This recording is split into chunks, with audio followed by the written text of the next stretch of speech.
In this video, we are going to discuss on the basic lab tools and equipment that can be used during your practical exams, or which you have been using during your during the period of study. But our objective today is to ensure that you are versed with all these equipment and the tools, so that during your exams you wouldn't find any difficulty using them. So we'll be giving precisely the equipment, what they are used for, and how you can use them. So before I continue, I want to appreciate those of you who have subscribed to our channel. I really appreciate you once more. Thank you for a job well done. To those who haven't subscribed, please, we need your support. And you can only do this by liking our video, sharing our video, making comments, and most importantly, subscribing to our channel.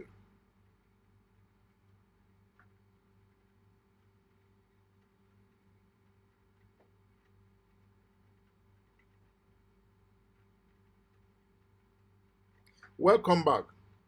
Thank you for taking your time to subscribe. Let's get started. As I earlier mentioned, we are going to discuss on the different basic lab equipment and tools. So we will be starting with measuring equipment and other laboratory tools. Measuring equipment and other laboratory tools. We do that by answering some questions.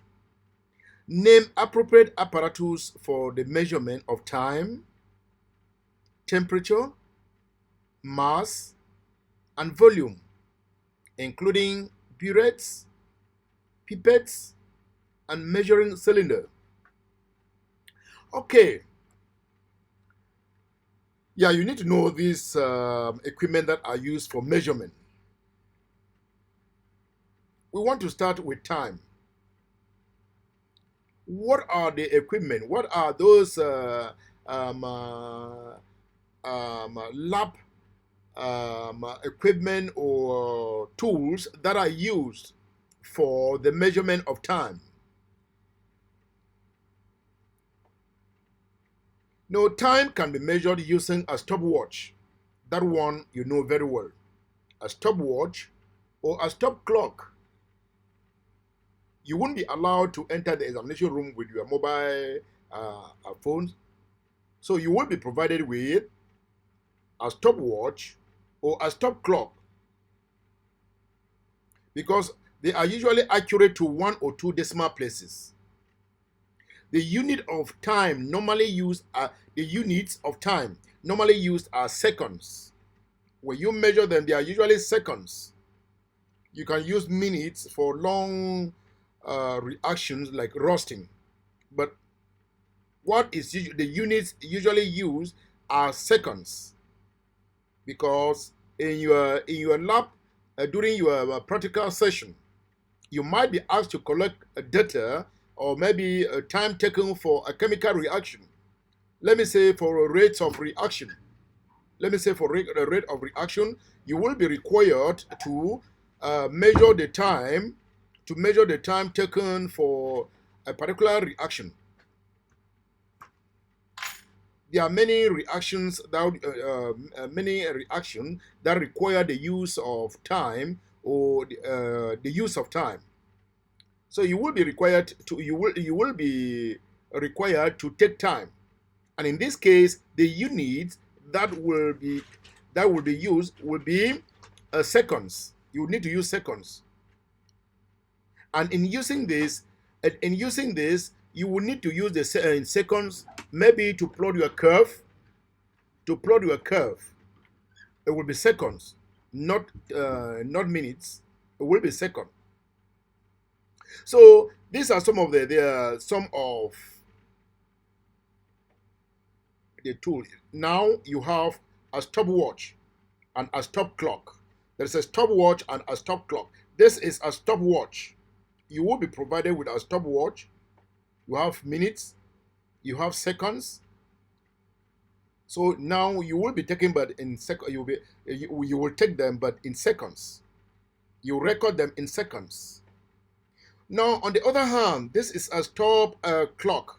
This is a stop clock. I know it will be very, very expensive for the school to provide for you this. It is mostly in research centers that you can have this. But should in case you are provided with a stop clock like this, you should know how you can handle it. You regulate it from here. You can regulate it from there. Here too, there are two angles. This on the right, on the left, and on the right. You press it together. When you have a 0.00, you know you are about to start. And then when you are about to start, you click on. You start recording your time. Maybe a time for a particular reaction to occur, a time for maybe a reaction to change color, a time for something to happen. I don't know, whatever thing you may be recording. But that is how you manipulate it. I just believe that your institution must have provided you some of this to go to have some practical session before your exams, so that you become versed with the use of all these tools. Okay, the next one is the next variable is time. The next one is temperature. Now you are versed in measuring time. We know time, as I said, can be used for the measurement. Can be used for the measurement of maybe for rates of chemical reaction. For rates of chemical reaction. Now let's go to temperature. Temperature is another factor. You could be asked to measure the temperature of another experiment that you may be asked to measure will be enthalpy changes. For enthalpy changes, you will need to measure the temperature. And the device you will use will be the thermometer. There are two types of thermometer: the digital thermometer and the other and this other one. A digital thermometer is not often provided during exams, but this one is provided. The one on the left is provided. But should in case you are provided with digital thermometer, better, because it gives you the exact temperature. So the temperature is measured using a thermometer, which can normally give readings to the nearest degree. Digital thermometers are available, and they are very accurate, as I said. The units for temperature are not Fahrenheit, but they are Celsius. The units of temperature are Celsius, degree Celsius. So you will be given this, and should in case you are measuring, because if you enter the examination room and you on your table, if you find something like a stopwatch or a stop clock, know that you are likely going to do something on rates of reaction. Then again, if you enter your examination room and you find something on your table like a thermometer, know that in the course of your practical, there's something that's going to be done with maybe energy changes. I'm talking of calculating enthalpy change, where you will have to use, maybe you could be given a polystyrene cup, You could be given a polystyrene cup to use maybe salt to measure the change in temperature after adding a particular substance there. And they will tell you, the question paper will tell you what to add, when to put the thermometer, and when to read the temperature change. So when you are putting it, either you put it directly. You must make sure, if you are using this one, make sure it goes right down. It starts from maybe right down below zero, or just above zero, before inserting it into the test tube, or into the container you are measuring, or a reaction chamber that you are measuring the temperature. But in this case, you can always regulate it here to 00, and before you start the measurement. So always make sure it goes down. Do not touch the bulb of the thermometer in this case, because it is very sensitive. It is very sensitive to heat. So make sure your mercury reading goes right down before you start reading the thermometer. So once more, if you see this, know that there is something that has to do with energy changes or enthalpy changes. And in that case, you might be asked to measure the enthalpy change of a chemical reaction. So the idea of the mass mc theta should be on your head. That's the mass. You should be able to know the specific capacity, and what is required now will be the change in temperature. Theta 2 minus theta 1, that gives you the change in temperature. Then when you multiply it all, substituting the value and multiplying, you have your energy change in joules. Then normally you have to take it into kilojoules.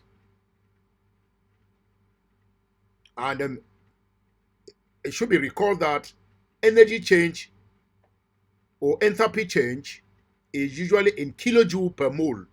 So you, after calculating it, you must calculate 1 mole of that substance will contain what, or will produce what, because it is usually in kilojoule per mole.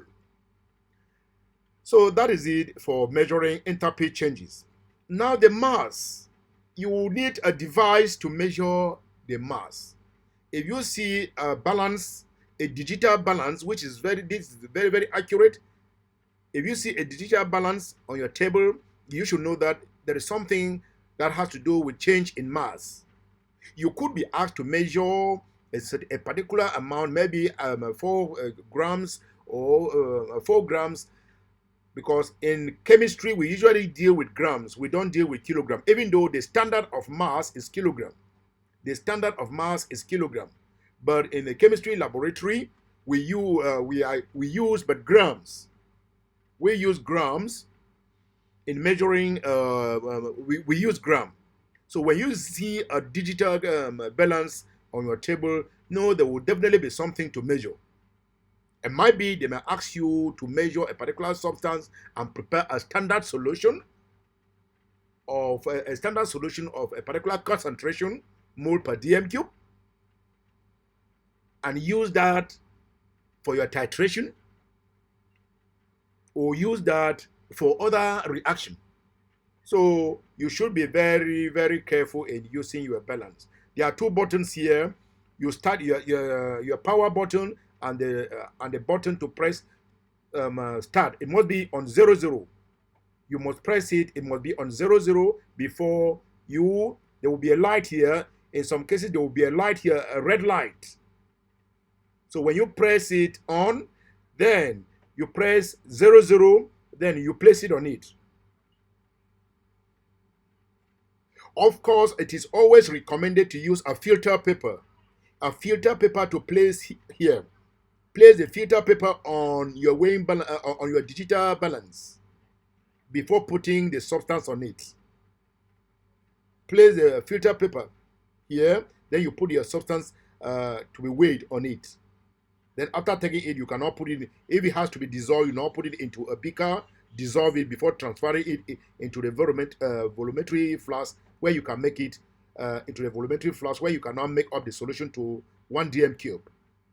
So be very careful put it on 00 before measuring. So that is for mass. It takes us to measurement of volumes. Measurement of volumes, volume measurement.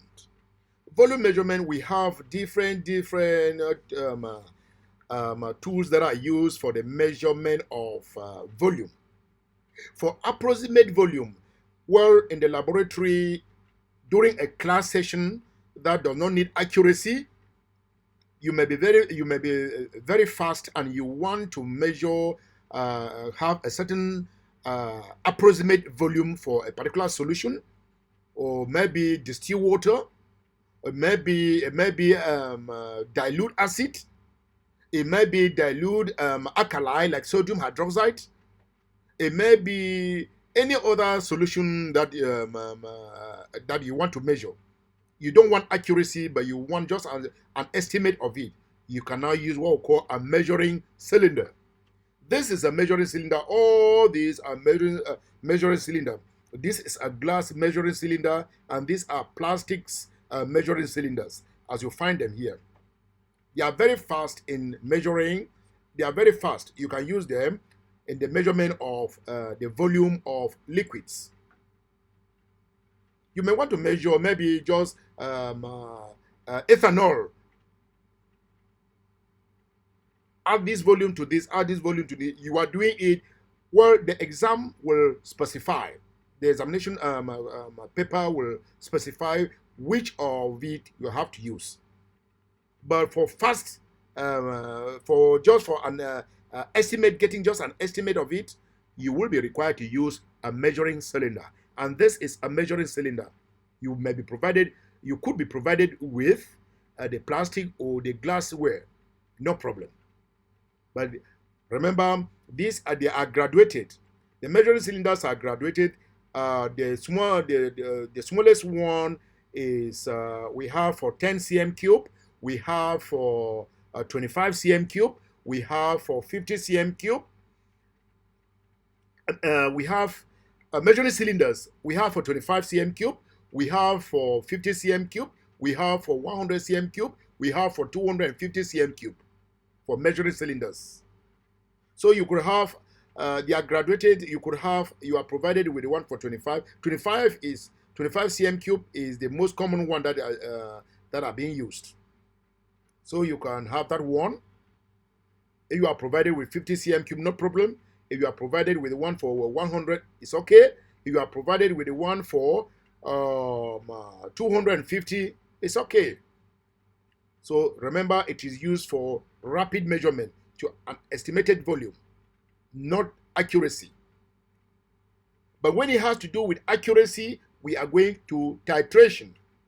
In that case, there are other two of them that will be used for accuracy, and that is the Pipette and the Buret. These are the major ones that they use for accuracy. If you want accuracy in the laboratory, use a Pipette, or use a Pipette and or a Buret. And that is the Pipette is B. We use that in the pipetting, a solution into a conical flask. They may tell you pipette 25 cm cube of a particular solution, maybe an alkali, maybe a solution that has been prepared. They tell you if a solution has been prepared, a standard solution has been prepared, they tell you take 25 cm cube of it into the conical flask. What you are going to use when it has to do with titration should be the pipette. You use the pipette, that is B. You use the pipette to do it. Remember, we no longer pipette using our mouth. There is there are modern pipette now that have been designed. You just have to draw it. It comes and you release it, release the pressure, and the thing gets into the conical flask. The liquid flows back into the conical flask. Don't use your mouth in doing it. We no longer do that nowadays, because at times it is risky. If it is an acid, if it's a base, it can get into your mouth and it is hazardous to health. So in that case, a lot of safety measures must be taken. So you will know how to use the pipette in collecting and pipetting a particular solution into a conical flask. You will use it. That is B. Then, if it is in the conical flask, another, you will now use the Buret. Now, you will use the Buret. Now, you will use to fill the Buret. Burets there are different categories, but usually the Burets are graduated from 0 to 50. At times, it starts from 0 right up, then to 50 right down. In some cases, it is from 50 down, it's from 0 down and to 50 right up. So depending the one you are using, burets are the most accurate way of measuring a variable volume of liquid. It is usually used during titration. The burets are usually used during titration. I will go further to show you how to read your buret. Okay, so you can either you will use this one. Maybe you are asked to take about just 10 ml or cm cube of the solution. You use the pipette. If you are asked to take 25 cm cube of the solution, use the pipette. Then the buret is the one that you will use for the titration. You have to fill it. And the one thing is you have to do is that you have to use the funnel. You have to use the funnel in filling the buret. When you put the funnel there, you have to, if it is an acid, make sure you wear your eye protection goggle. So now you have to use the funnel there, then fill the buret. After filling your buret, the first thing you need to do is use an empty conical flask or a beaker, and open the tap to ensure that the tap is flowing very well. Open the tap to ensure whether it flows very well, so that during your titration period you should not be caught up on the way when it's not working well. When you now open it, after filling it, you open it and find out that it flows very well, you can close it back and refill it. But if it is not flowing very well before the start of the paper, please call the attention of the invigilator so that they can change it. Okay, and we go again, still measurement of volume. There is a volumetric flask. A volumetric flask is a standard we use in the preparation of standard solutions. It is usually 1 dm cube or 1000 cm cube. Either it's written there, it is usually written there 1000 ml. Written there, ml, milliliters is the same as centimeter cube or cubic centimeters. Cubic centimeter is the same as milliliters. So 1000 ml is the same as 1000 cm cube, which is equivalent to 1 dm cube. So this volumetric flask is a standard that is used for the preparation of a standard solution. There is a mark here. After preparing maybe a particular concentration, you are asked to prepare maybe a 0.1 mole, per dm cube, or either you can call it 0.1 mole per dm cube, or you can call it 0.1 molar. 0.1 molar or 0.1 mole per dm cube. If you prepare it in a conical flask, after measuring maybe the salt, you dissolve it maybe in 500 cm cube or 500 cm cube beaker. After dissolving it using distilled water or deionized water, then you can now take a funnel and put it here into and pass the solution into the conical flask. Into the volumetric flask. Sorry. After putting everything, you rinse it very well so that all the substance in the beaker gets into the volumetric flask. Then you can now use more distilled water to make up the solution. That is to fill it to a particular mark. There is a mark here. So it's a standard. This The volumetric flask is a standard that is used for the preparation of standard solutions. Then the conical flask, you should know it is also graduated too. The conical flask is also graduated. There are conical flasks for 250. Most of them are for 250. We use that for our titration. We will use that for titration. Then a beaker, there are different beakers. A beaker for 80 ml or cm3, a beaker for 100, 200, 300, 400, 500, and even 1000. There are beakers there. This is an example of a glass beaker, which is 200 ml. You'll find it there. You see 8 ml in your exam. Maybe you are only versed with cm cube. If you see any of these and they label it ml, ml is the same as cm cube. 10 cm cube is equal to 10 ml. 1000 cm cube is equal to 1000 ml. 200, like this beaker here, 200 ml is the same as 200 cm cube or 200 cubic centimeter. So you should be versed in using them.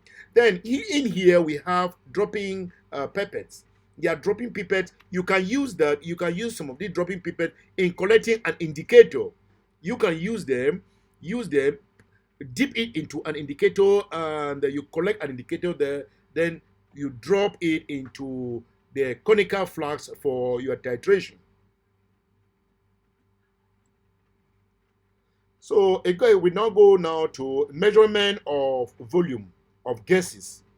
We are done with measurement of mass, measurement of temperature, measurement of time, measurement of temperature, measurement of mass, measurement of volumes, a volume of liquids. Now we are going to measurement of volume of gases. Volume of gases.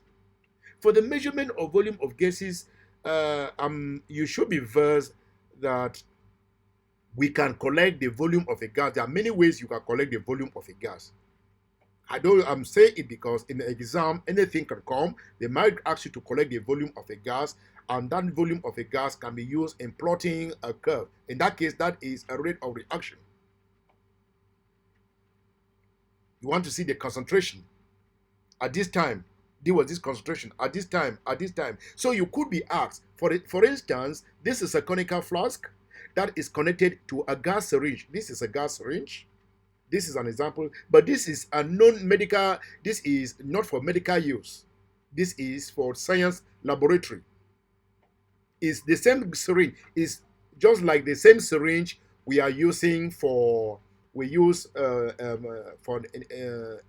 our medical healthcare for injections.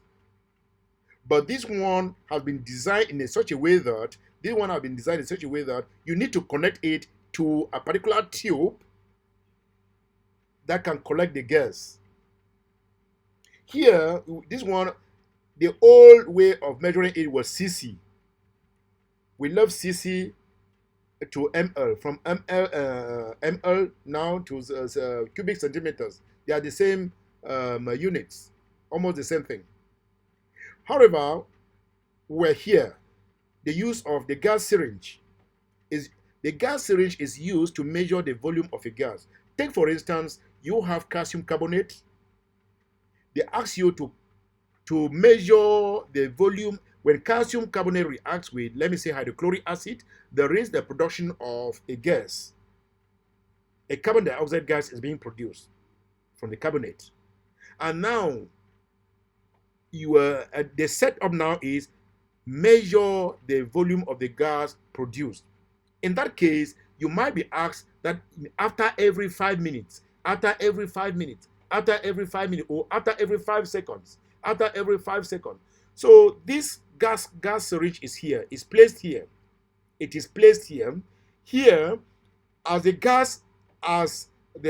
marble chips, or what we call calcium carbonate, is reacting with the dilute acid, you will see the bubbles here. The gas now will pass through the tube and into the gas syringe. As it is in the gas syringe, it is pushing. It is in the gas syringe. It is pushing it right down. There is a graduation here where the gas, on the pressure from the gas will be pushing it now, and that's how we read our volume of the gas. So maybe after 5 seconds, it must have pushed it to a certain level. You need to read it very well. After another 10 seconds, you need to read it. And that is how you collect your volume and the time. And you can now plot a curve. You can now plot a curve, time against concentration of the gas being produced. And now you can from there, you can determine we can determine the rate of reaction. The time was being collected. This is the time here, your stopwatch. The stopwatch is there. Then when the reaction starts, everything is being connected to the gas syringe. You put on 00, it is now going. As the time is moving, the reaction is going. After 5 seconds, maybe you have to record it down in your data booklet. Then you have to record it until when no more gas is being produced. That is, it may be all the marble chips have reacted. All the marble chips have reacted. All the marble chips have been all used up. So by then there will be no reaction again. No gas is being produced. So that will be the end of the reaction. So from there, in other words, I am saying that the gas syringe is used to measure the volume of a gas, especially when you are dealing with rate of reaction. Okay. Now again, another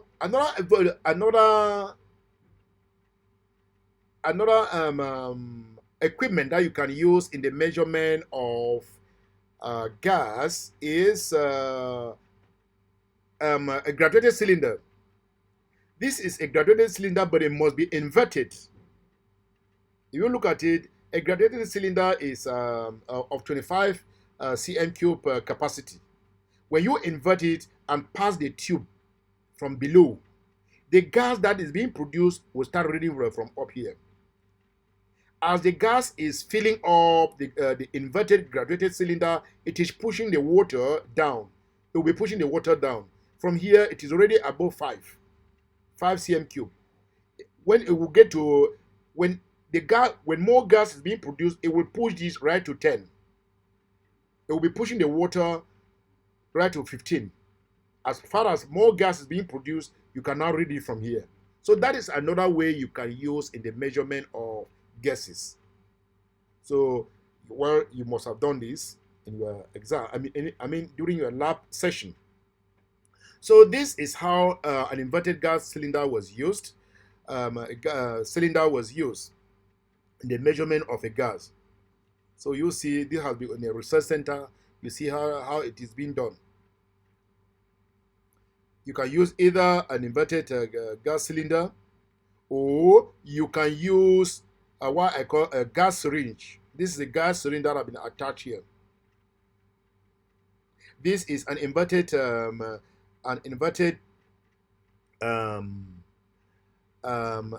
graduated cylinder. The reaction goes in here into the inverted graduated cylinder. You see it here. So here there are two: an inverted graduated cylinder and a gas syringe. They want to see the two. This is a gas syringe here, and this is an inverted graduated cylinder. They want to measure the volume for accuracy.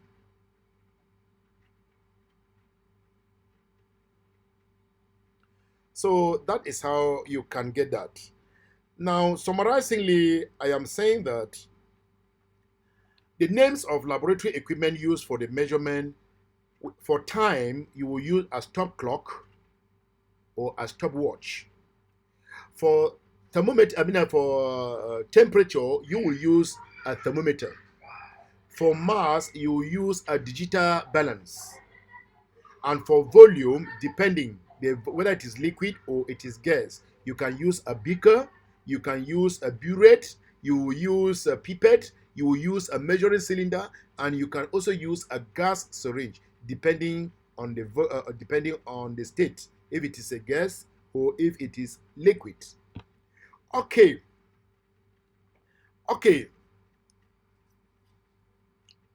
How you can measure your volume during titration. volume measurement and result and presentation of result during titration. As I said, this is you will have, if it was if you have been asked to use a measuring cylinder, you will use a measuring cylinder. That's why I said there are two: measuring cylinder and a pipette. In this conical flask here,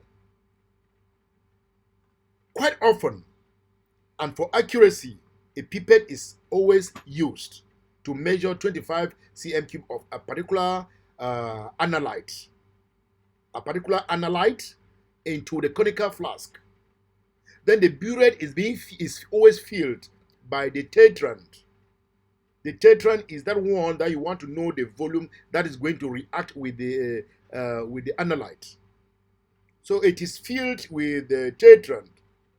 Then, as I said, always open the tap to be sure that it runs well before starting your experiment. And then your indicator is very, very important. Use a dropping pipette to take a bit of the bit of indicator into the conical flask, depending the type of reaction. If it is an acid-based titration, you will have to use a phenolphthalein indicator. There are other indicators. If you are titrating with acidified potassium manganate 7, you will not need any indicator, because the acidified potassium manganate 7 itself is purple in color. So it's already acting as an indicator. So in that case, you won't use any indicator in that case. So this is how you can carry out your titration, doing it accurately. And how do you read your volume? After you open the tab and you are swirling the content here to see the time taken for this pink color to disappear. When it gets to a particular time, you will stop when it disappears immediately. When it is about to disappear, when you are seeing signs of disappearance, please slow down the running of the solution from the buret and allow it to be dropping in a dropwise manner. If you now notice that the color is about changing, please slow down. Try to close the tap, not completely, but allow it to be dropping in a dropwise manner, so that you will know the accurate volume that has reacted with the analyte. Again, make sure that your conical flask is on a white tile. If you don't have the tiles in your exam practical room, you can use a white paper. You can use a white paper if they are not white tiles. Use a white paper there so that you can easily identify the color change in the conical flask. How do you now read the volume of your buret? Is our next point. Okay, see how you can read the volume of your buret. Okay, this is water. Water and other solution, this is how it appears. But when it has to do with the thermometer, it's a convex meniscus. This is for thermometer, mercury level. When you are using a thermometer in reading the temperature, this is the mercury. This is how mercury level is read. Now, when it has to do with our titration that involves water and other solution, this is how you read the meniscus. You must read from the at the bottom. The meniscus should be at the bottom. The line must be on the line. The meniscus must be on the line. The meniscus is the last level of the liquid. That solution, it must be on the line. That is where you read. This is the reading level. You don't read from above here, right up here. No, you read right down here. The meniscus should be on the line. That's how you read the volume of your conical flask. For instance, here, this is our titration. We have titrated some. Let me say this is potassium manganate 7. We have titrated it, and our endpoint. We have got to our endpoint. There is a color change. We have got to our endpoint. This is our endpoint here. In order to read this volume here, you are not going to read it as 22. You are not going to read it as 22. No. You read by the minuscules. See, look at the minuscule where I'm reading, where the dotted line is. This is the reading level. It is not going to be 22, but it's going. If you read it, look at the graduation, see the differences in the graduation, and this is the minuscules. The minuscules is here. That's the minuscule of the liquid. That's where you read it. It's 22.30. It's 22.30. And you must always look at your Buret that, okay, this Buret from 20 to 30, what is the graduation? 1, 2, 3, 4, 5. The graduation is 5, a difference of 5.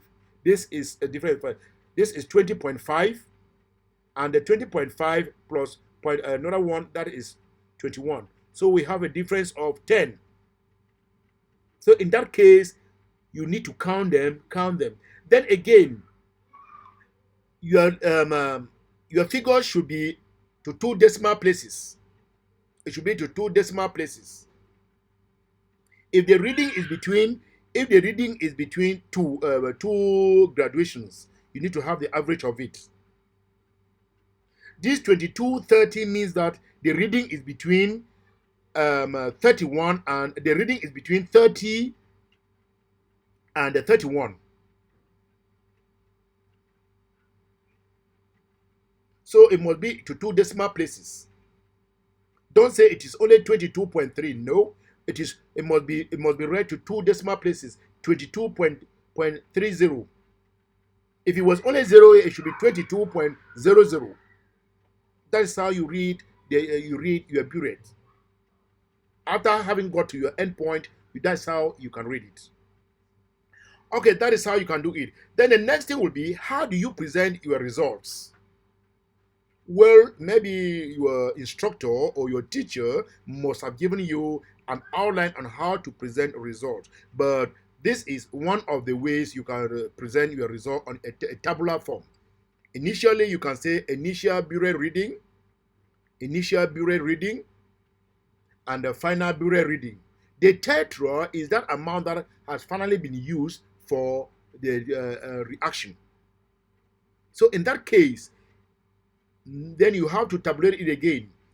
On this roll, you will see rough titration, accurate titration 1, accurate titration 2, then accurate titration 3, and accurate titration 4. If it all depends, you have time and have the solution to be doing all those ones. But you should do at least 3 accurate titration and have concordant result. Concordant results are results that are almost, let me say, a result that have a difference of 0.1. Those are results that are agreeing. Concordant result that tally. They agree together. They are almost the same. So that concordant result are very, very important in determining your mean tetra, in determining your average tetra. It's very, very important. So when you tabulate your result table like this, what you do is, when you have your rough titration is usually carried out very fast. The reason why you do rough titration very fast is to have the range. When you carry it, you will know automatically the range that your titration must end there, so that it should not be less than or it should not be above. Your range of result will fall within that range. That is the purpose of having a rough titration. Rough titration is not really taken by examiners. Examiners are mostly concerned with accurate titrations.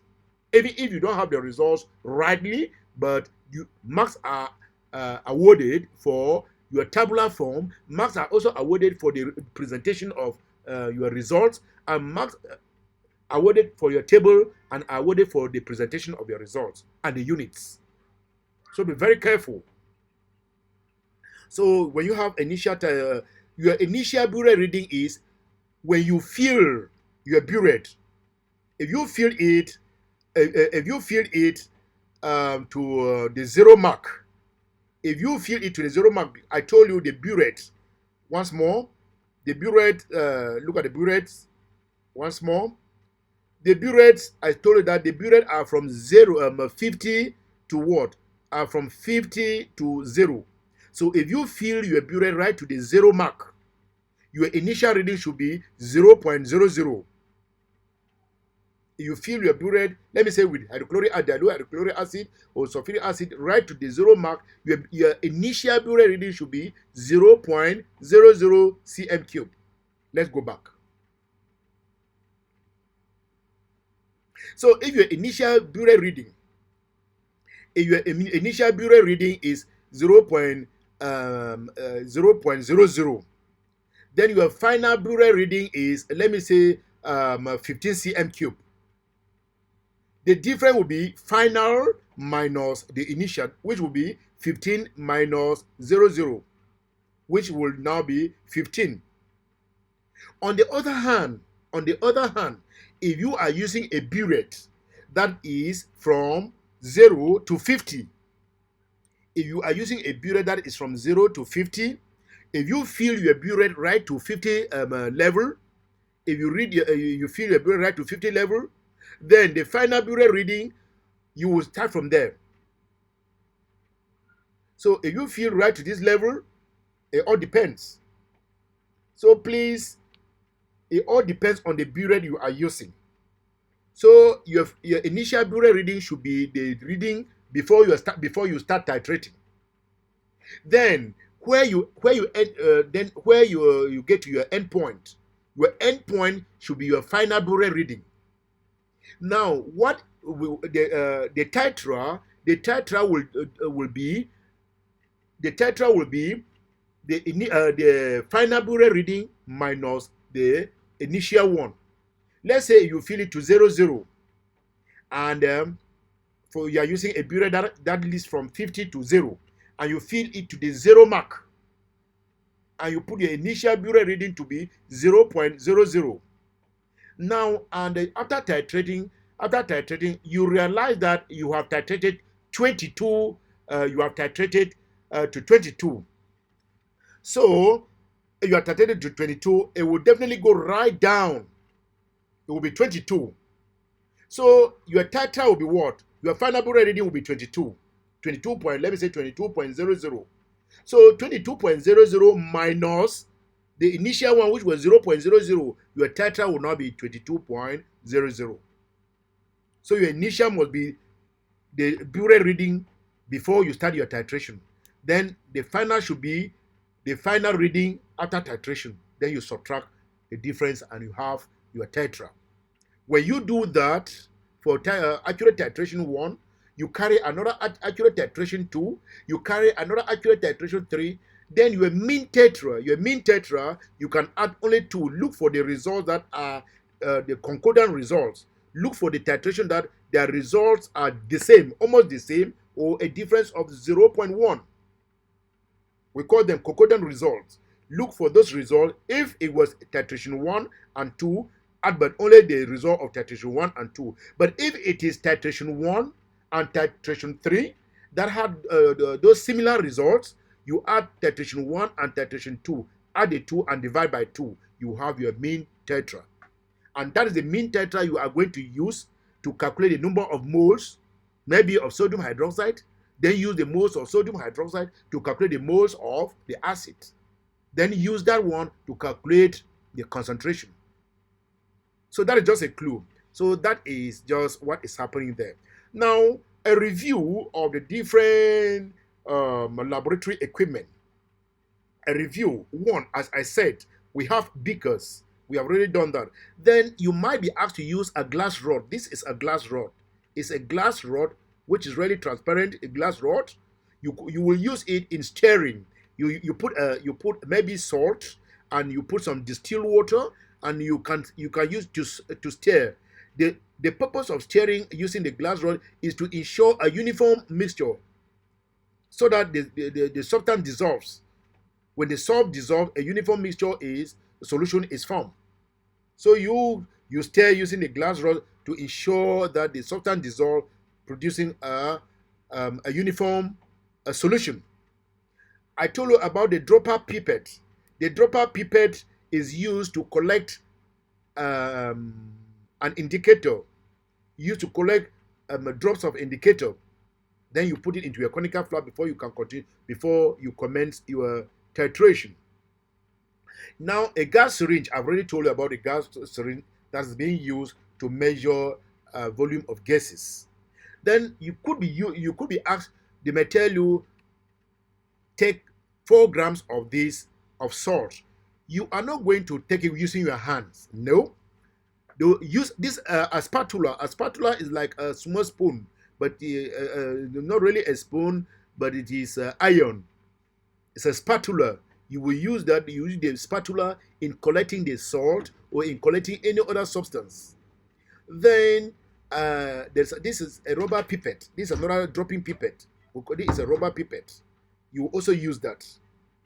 Again, going back to titration, this is the Buret and this is the Buret stand. This is the Buret stand. So you can use this one. Now again, a graduated cylinder. I talked to you about graduated cylinder. This is about a graduated cylinder. You can use this graduated cylinder in the measurement of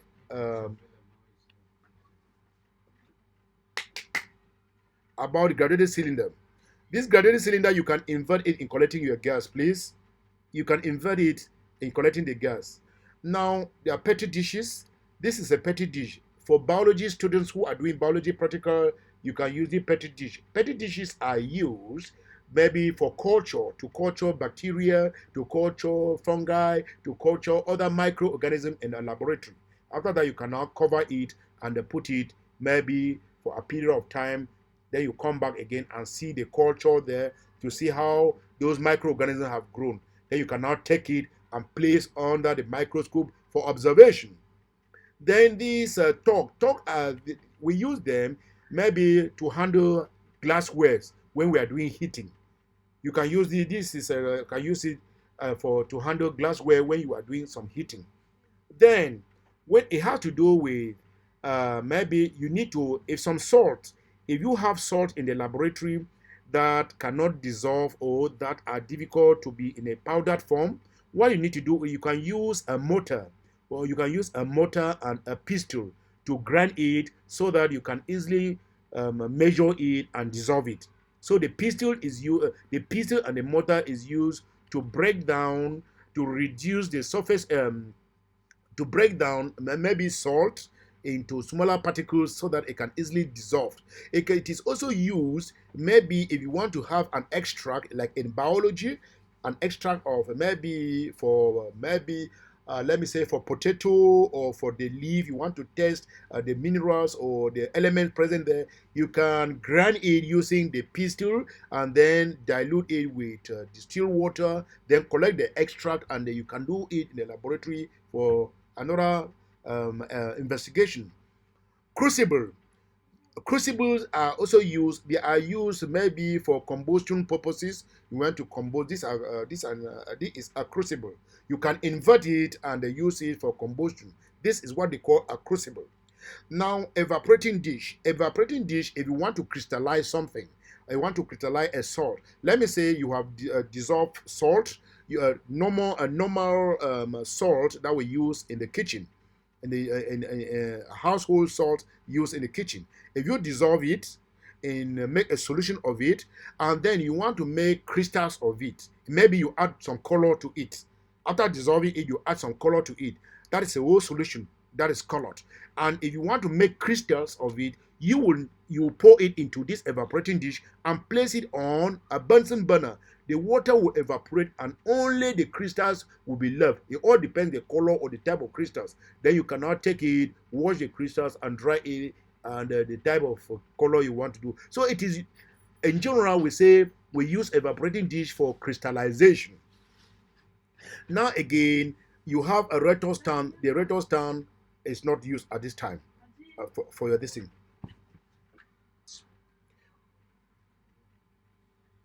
Now again, excuse me please. Now again, you have your Bunsen burner here. A Bunsen burner, you have a tripod. You have a tripod. The Bunsen burner is under a tripod. A Bunsen burner is under a tripod. So there's a Bunsen burner, there's a tripod there, and there is what we call a gaze. there is a gaze there, a gaze mat. There is a gaze mat that is placed on the Bunsen burner before you place your conical flask or before you place your beaker there, provided you want to create what we call a water bath. That is, as you are carrying out the experiment, the water is gradually boiling. It is gradually boiling. Then you may want to take it and put it in here, and after a period of time to see the reaction. Like what I was saying when it has to do with a silver mirror test, the silver mirror test, which I said you can use in determining differentiating between aldehydes and ketones. So the is a diamine silver 1 ion complex for toluene reagent. So it's a complex. A toluene reagent, when you place it into a conical flask, not a conical flask, a test tube containing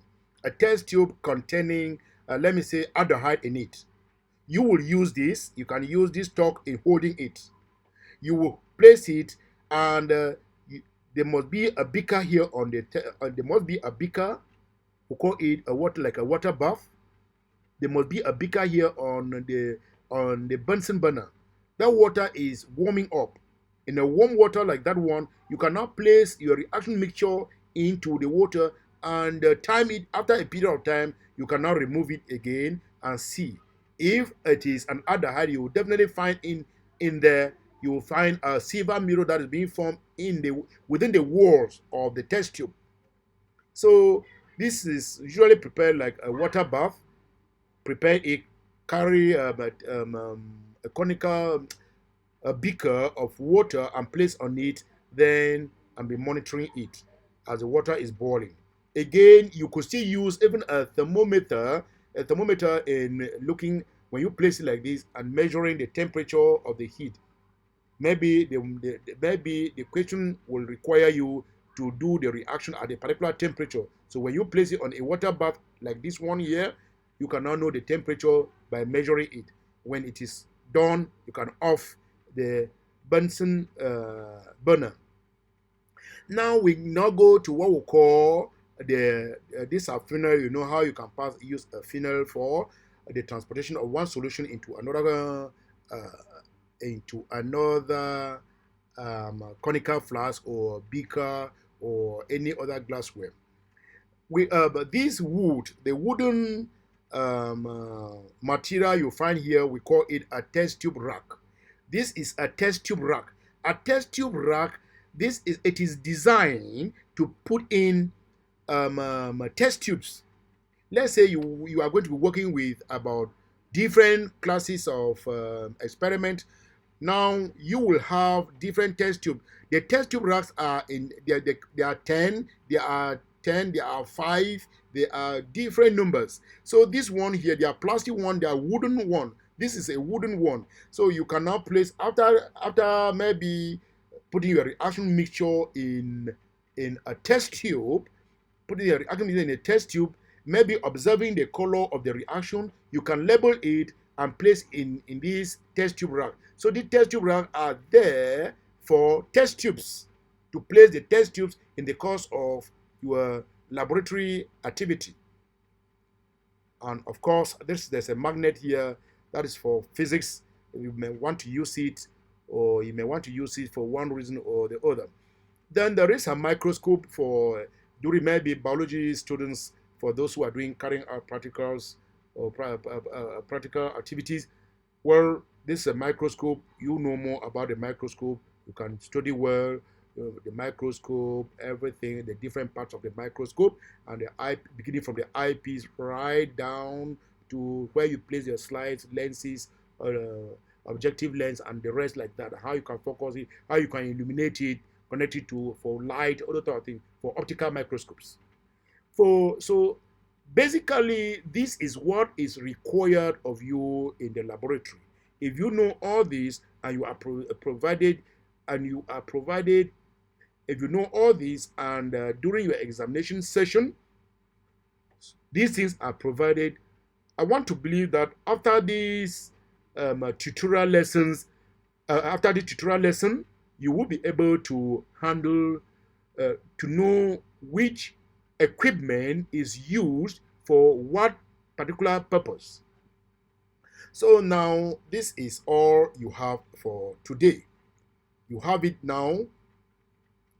So go back, look at them before getting into your examination room. It will give you a good understanding of the basic laboratory tools and how you can use them. It will be more advantageous to you. Thank you very much for watching. I thank you very much for watching. Before you go, please support us by subscribing to our channel. Your comments are very, very important. Thank you very much. Bye-bye.